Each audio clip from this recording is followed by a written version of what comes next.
Madhubabu pension भत्ता को नहीं आसी बड़ बेटे वीडियो को संपूर्ण देखंतु जहाँफल आप संपूर्ण बेटे पाइपर एवं वीडियो को लाइक कर सहित चैनल को सब्सक्राइब रखंतु जहाँफल आप लेटेस्ट न्यूज बेटे सर्वप्रथम पाइपर।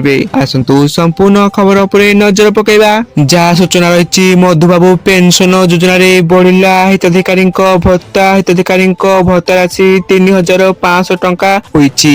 आज राज्य बजेट रे घोषणा कर मुख्यमंत्री मोहन चरण माझी एने पूर्व सामाजिक न्याय भिन्नक्षम सशक्तिकरण विभाग मंत्री नित्यानंद गंड सूचना देथिले। आज बजेट रे मध्य एने बड़ घोषणा होईछि। तेणु प्रथम पर्याय रे 80 वर्षर ऊर्ध्व नागरिक और 80% रु कम होइनथिबा भिन्नक्षम व्यक्ति मानक लागि मधुबाबू पेंशन योजना और जातीय सामाजिक सुरक्षा कार्यक्रम अधीन रे सामाजिक सुरक्षा भत्ता को 3500 टंका को वृद्धि कराजिबो। एहा व्यतीत भिन्नक्षम कल्याण पाई 302 कोटी टंका व्ययबराद कराइथिबा बेले सरकारी प्रतिष्ठान और भित्तिभूमि को सेमानक यातायात अनुकूल कराइबा पाई 10 कोटी टंका व्ययबराद कराइछि। एवं राज्य सरकार विभिन्न वर्गर लोकंक पाई सामाजिक सुरक्षा पेंशन व्यवस्था करछंती। एथिरे वरिष्ठ नागरिक विधवा भिन्नक्षम अविवाहित